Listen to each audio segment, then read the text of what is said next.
إن الحمد لله نحمده تعالى ونستعينه ونستغفره ونستهديه ونعوذ بالله من شرور أنفسنا وسيئات أعمالنا من يهده الله فلا مضل له ومن يضلل فلا هادي له وأشهد أن لا إله إلا الله وحده لا شريك له الفرد الصمد لم يلد ولم يولد ولم يكن له كفوا أحد وأشهد أن سيدنا ونبينا وحبيبنا وقدوتنا ومولانا محمدا صلى الله عليه وسلم عبده ورسوله صفي من خلقه وحبيبه أدى الأمانة وكشف الله بالغمة ونصح الأمة وجاهد في الله حق جهاده حتى أتاه اليقين ونحن على ذلك من الشاهدين. اللهم صل وسلم وبارك على سيدنا محمد وعلى آله وأصحابه أجمعين عدد ما حط بعلمك وحط به قلمك وحسو كتابك. وارض اللهم عن ساداتنا أبي بكر وعمر وعثمان وعلي وعن الصحابة أجمعين والتابعين والتابعهم بإحسان إلى يوم الدين.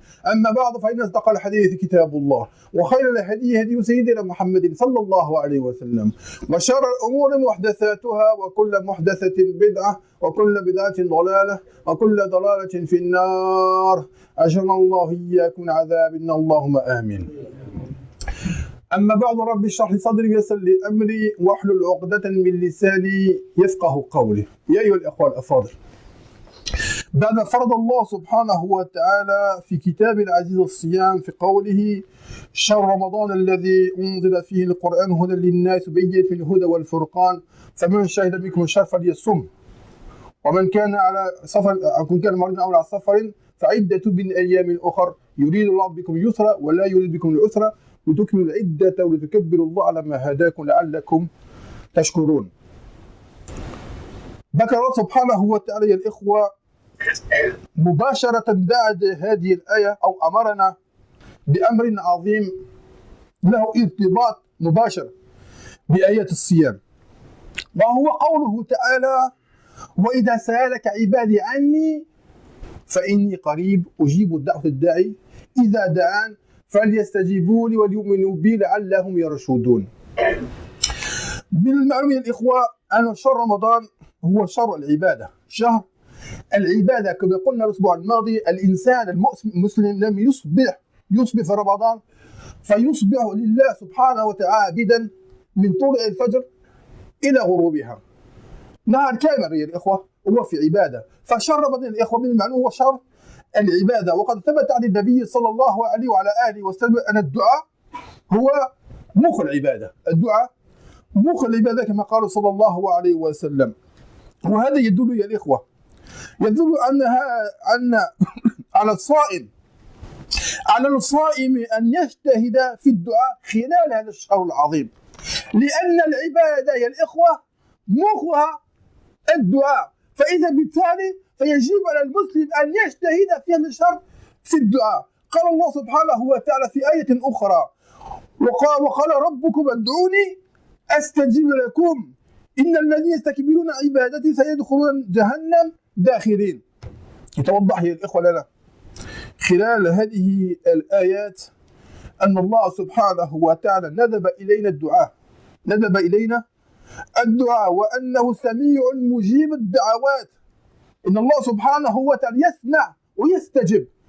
قال رسول الله صلى الله عليه وسلم حتى يثبت ما قلت لكم يا الإخوة، يقول النبي صلى الله عليه وسلم إن الدعاء هو العبادة، يعني الدعاء هي العبادة في الحقيقة يا الإخوة. الدعاء يعني الاتصال مع الله سبحانه وتعالى، فهي في الحقيقة العبادة. ومن لا يدعو ولم يطلب الله سبحانه وتعالى فغضب الله سبحانه وتعالى عليه، كما ثبت ذلك في عن النبي صلى الله عليه وعلى آله وسلم حيث يقول ومن لا يدعو الله عز وجل غضب عليه. يروي هذا الحديث الإمام أحمد يا الإخوة. الله سبحانه وتعالى يغضب يا الإخوة، يغضب على من لا يرفع يديه إلى السماء ويدعو الله سبحانه وتعالى ويسأل من خير الدنيا والآخرة. Mes frères et mes sœurs, après que Allah subhanahu wa ta'ala ait prescrit le jeûne pour le mois de Ramadan dans ses paroles, le mois de Ramadan au cours duquel le Coran a été descendu comme guidé pour les gens et preuve claire de la bonne direction et du discernement. Donc quiconque d'entre vous est présent en ce mois, qu'il le jeûne. Et quiconque est malade ou en voyage alors qu'il jeûne un nombre égal d'autres jours, Allah veut pour vous la facilité et non la difficulté. Il nous a ordonné, subhanahu wa ta'ala, une action toute particulière, une œuvre toute particulière et essentielle qui vient juste après ce verset coranique. Allah subhanahu wa ta'ala, juste après avoir mentionné l'obligation du jeûne à la communauté musulmane, les exhorte à accomplir une action, une œuvre qui vient juste après cet ordre-là, qui est le suivant, les paroles d'Allah subhanahu wa ta'ala. Et quand mes serviteurs t'interrogent sur moi, alors je suis tout près, tout proche, je réponds à l'appel de celui qui me prie, et quand il me prie, qu'il réponde à mon appel, et qu'il croit en moi, afin qu'il soit bien guidé. Il est connu, mes frères et mes sœurs, que le mois de Ramadan est le mois de l'adoration. Le mois de l'adoration, comme nous l'avons expliqué la semaine dernière, à savoir que le musulman est en perpétuelle adoration durant le mois de Ramadan. Il se lève en état de prière, car il va accomplir sa prière.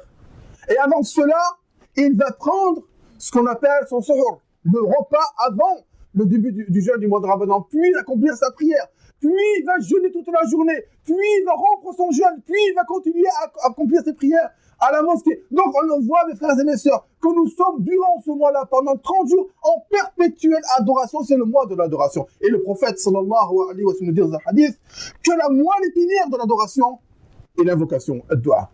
La moelle épinière de l'invocation, de l'adoration est l'invocation, ad-du'a. Donc mes frères et mes sœurs, il convient aux musulmans, durant ce mois de Ramadan, d'être très présents dans l'invocation, dans le fait d'invoquer Allah subhanahu wa ta'ala. Voilà le sens voulu par ce verset coranique qui vient juste après le verset qui implique l'obligation du jeûne. Donc mes frères et mes sœurs, Allah subhanahu wa ta'ala dit aussi dans un verset coranique, et votre Seigneur a dit, invoquez-moi et je vous répondrai.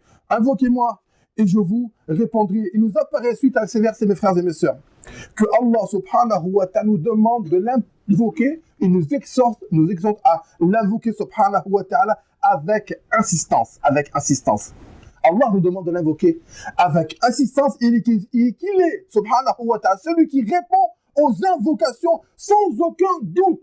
Allah subhanahu wa ta'ala répond à l'invocation de celui qui l'invoque, subhanahu wa ta'ala. Et le prophète sallallahu alayhi wa sallam dit dans le hadith, pour nous donner un sens plus profond à cette notion-là de l'invocation, il dit l'adoration et l'invocation, ou l'invocation et l'adoration. À savoir que l'essentiel de l'adoration d'Allah subhanahu wa ta'ala est de se tourner vers lui, de lever ses mains au ciel et de l'invoquer subhanahu wa ta'ala. Et celui qui n'invoque pas Allah azza wa jal, celui qui ne l'invoque pas, ou qui pense qu'il n'est pas nécessaire de l'invoquer, sachez mes frères et mes sœurs, comme le dit le prophète sallallahu alayhi wa sallam, hadith rapporté par l'imam Ahmed, celui qui n'invoque pas Allah, Allah est en colère contre lui. Le coup d'Allah s'abat sur lui, car il n'invoque pas Allah subhanahu wa ta'ala. Il convient, mes frères et mes sœurs, en ces instants du mois de Ramadan, et tout au long de l'année, non seulement au mois de Ramadan, mais encore avec beaucoup plus d'insistance pendant le mois de Ramadan, de lever ses mains au ciel et de demander à Allah subhanahu wa ta'ala tout ce dont vous désirez dans ce bas monde et dans l'au-delà. Demandez à Allah subhanahu wa ta'ala, car il a insisté sur ce point-là, et celui qui ne demande pas Allah subhanahu wa ta'ala, qu'il sache qu'Allah azza wa jal sera en colère contre lui. Allah azza wa jal جعلنا وإياكم من الذين يدعونه اللهم تقبل منا إنك أنت السميع العليم وتب علينا إنك أنت التواب الرحيم وآخر دعوانا الحمد لله رب العالمين. بسم الله الرحمن الرحيم الحمد لله رب العالمين والصلاة والسلام على سيدنا محمد وعلى آله وأصحابه أجمعين. يا الإخوة، لدينا في الحقيقة يا الإخوة رب كريم مجيب، رب كريم مجيب، رب الذي يحب عباده المؤمنين، وقال لنا سبحانه وتعالى الذي يحبنا الكريم فوق كل كرم المجيب يقول لنا ادعوني استجيب لكم. يعني الله عز وجل يقول لك يا اخي الكريم، يا اختي الكريمه، ارفع يدك الى السماء وادعو واسال الله سبحانه واطلب من الله سبحانه ما تريد وما تريدين. والله الله سبحانه وتعالى يقول سوف يستجيب، يعطيك ما تتمناه في الدنيا وفي الآخرة. ولكن يا الإخوة، حتى يتحقق هذا الأمر اشترط الله سبحانه وتعالى في قوله شرطين أساسيين في الآية المذكورة آنفة. قال الله سبحانه وتعالى وإذا سألك عبادي عني فإني قريب أجيب دعوة الداعي إذا دعان فليستجيبوا لي وليؤمنوا بي.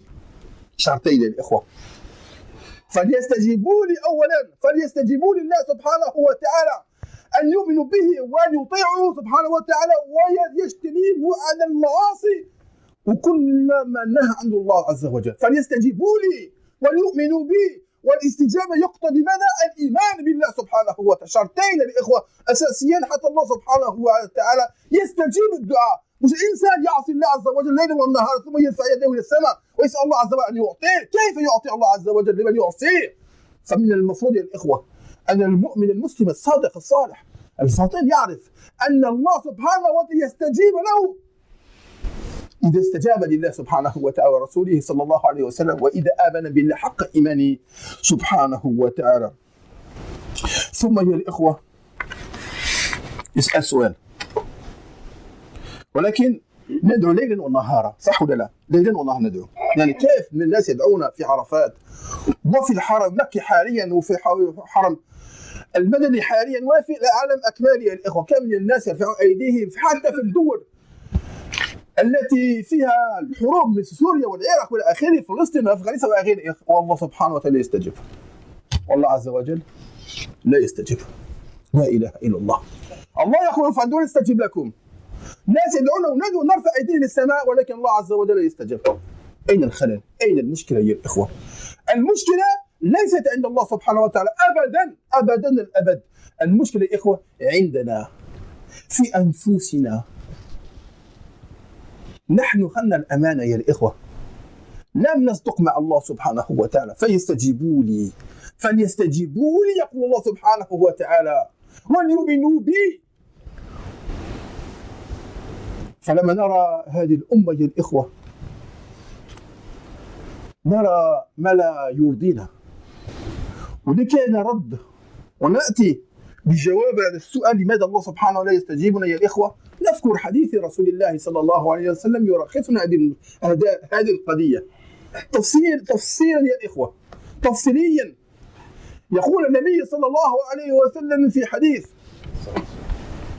أن رجلا باع راحلته في الصحراء وينادي الله الله. صور يا أخي الكريم في الصحراء الموت، الله الله، والنبي صلى الله عليه وسلم يقول ولباسه حرام ومطعمه حرام وماله حرام وعودي على الحرام، فأين يستجاب له؟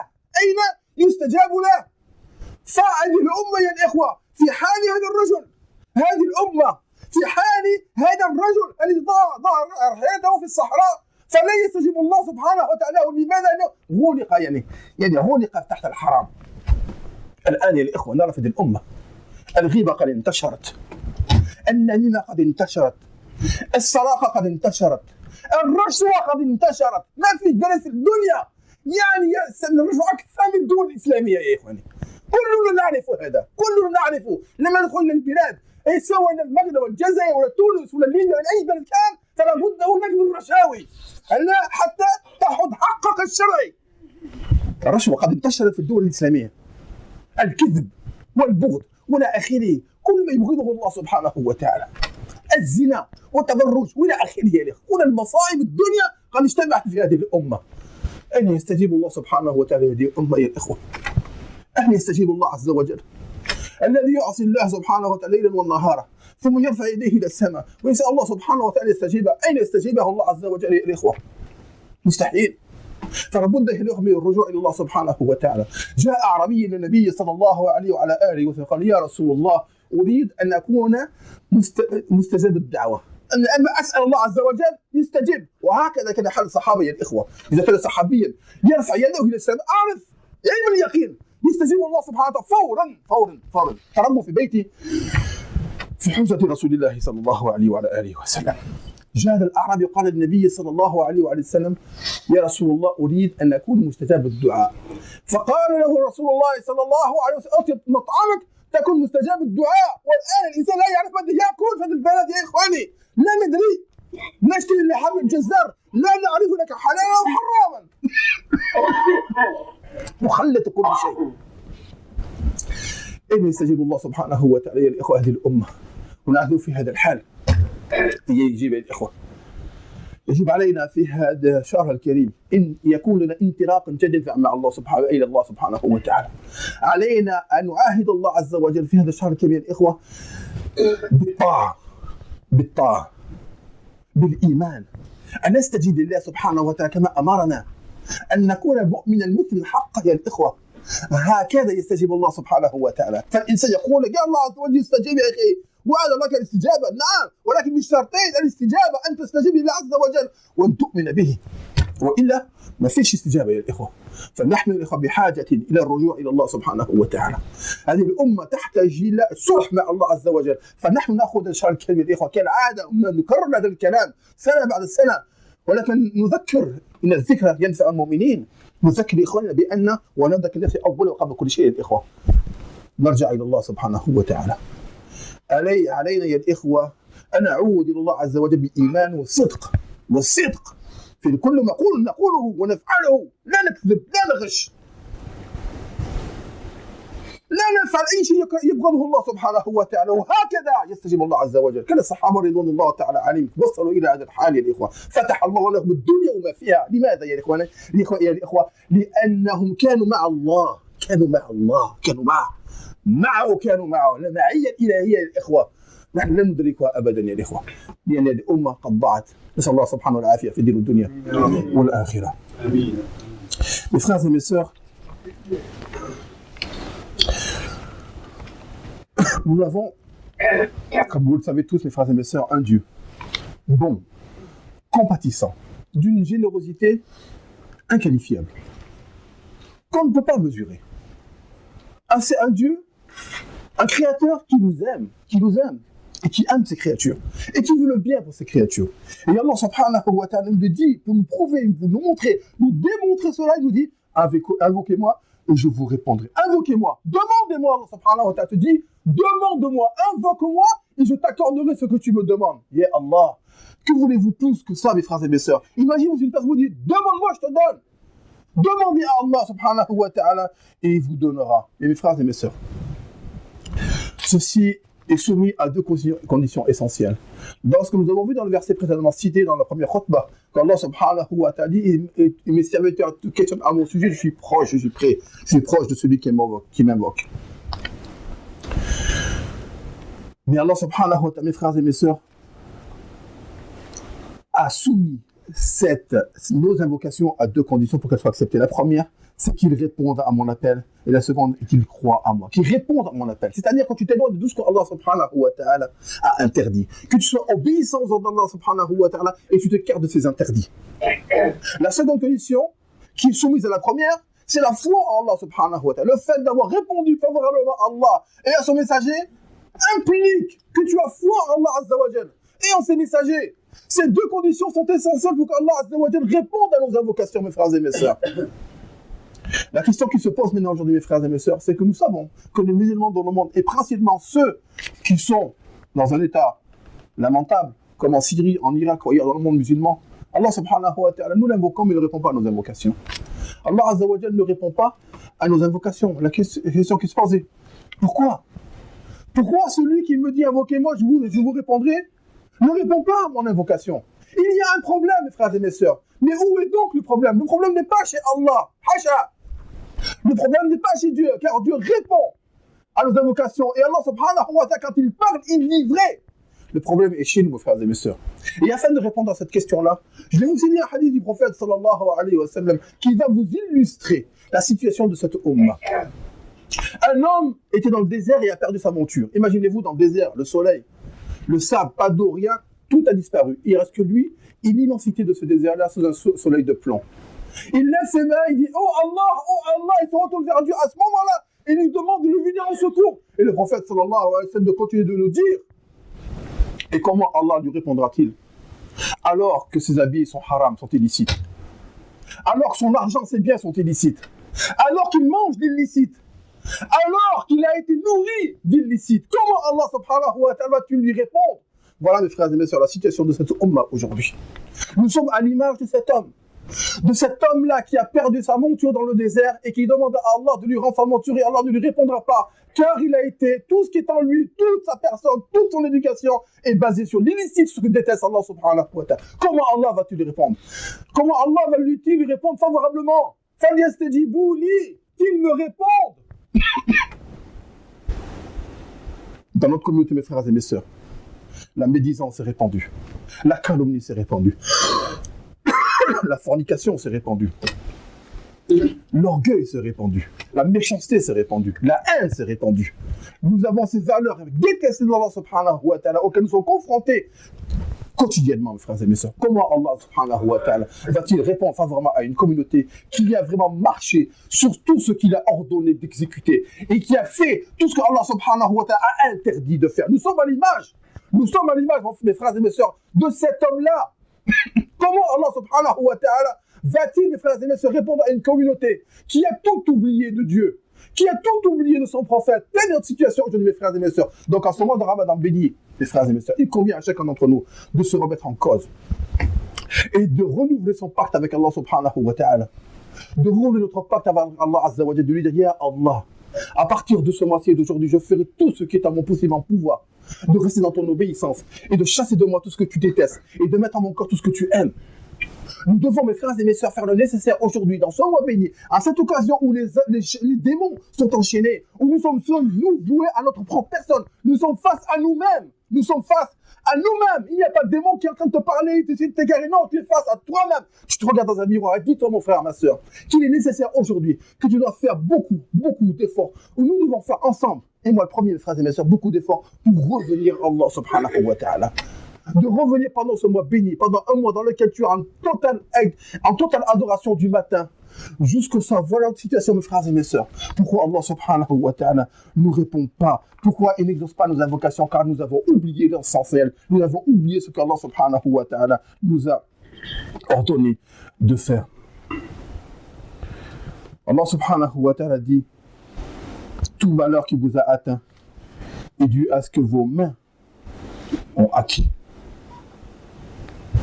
Il n'y a pas de secret. Tout malheur qui te touche, tout malheur qui nous touche, c'est de notre faute. C'est par nous-mêmes. Par nous-mêmes, mes frères et mes sœurs. Donc nous n'allons pas chercher la raison de nos malheurs chez les autres ou ailleurs. Commençons par nous-mêmes. Revenons à Allah subhanahu wa ta'ala, mes frères et mes sœurs, en ce mois béni.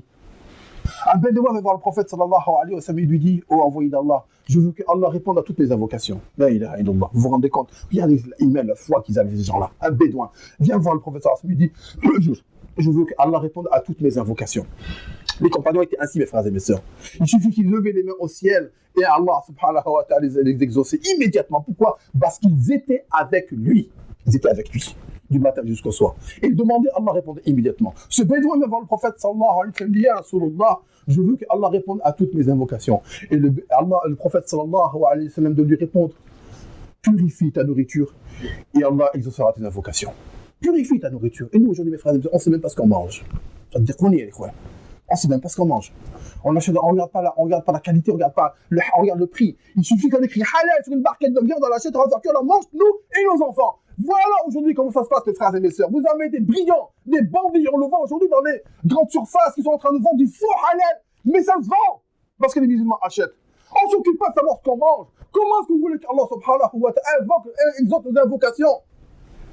Il est temps de se responsabiliser, mes frères et mes sœurs, et de faire attention à notre nourriture. Et surtout, mes frères et mes sœurs, de quelle façon vous nourrissez vos enfants. La ilaha illallah. On est responsable d'eux. Tout ce qui doit rentrer en eux, dans leur ventre, doit être absolument halal, pur, aimé d'Allah subhanahu wa ta'ala. Ou sinon, mes frères et mes sœurs, le résultat sera un résultat complètement à l'opposé de ce qu'on souhaite avoir pour nos enfants sur un élément qu'on pense être minime, pas important. Des points qui nous semblent bénins, tels que la gélatine, tels que certains colorants, certaines choses qui nous paraissent bénins, mais qui en réalité, mes frères et mes sœurs, qui ont un impact immense sur leur éducation et sur la personnalité. Faites attention. Ce compagnon prophète a dit: purifie ta nourriture, et Allah dépendra à tes invocations. Nous devons être ainsi, mes frères et mes sœurs, à savoir, à partir de ce mois-ci et toute l'année, renouveler notre pacte avec Allah subhanahu wa ta'ala afin de le retrouver, qu'il soit satisfait de nous et qu'il nous invoque, et qu'il exauce nos invocations, qu'il exauce nos invocations quand tu lèveras tes mains au ciel, que tu demanderas à Allah, sache qu'il te répondra, oui, il te répondra dans la mesure où tu auras appliqué les deux conditions essentielles qu'il a citées dans le verset coranique, que tu réponds à son appel avec conviction et sincérité, et que tu aies une foi totale en lui, et ainsi Allah Azza wa Jal répondra à nos invocations et lèvera de nous, Inch'Allah, tout le malheur qui touche notre communauté et nos propres personnes.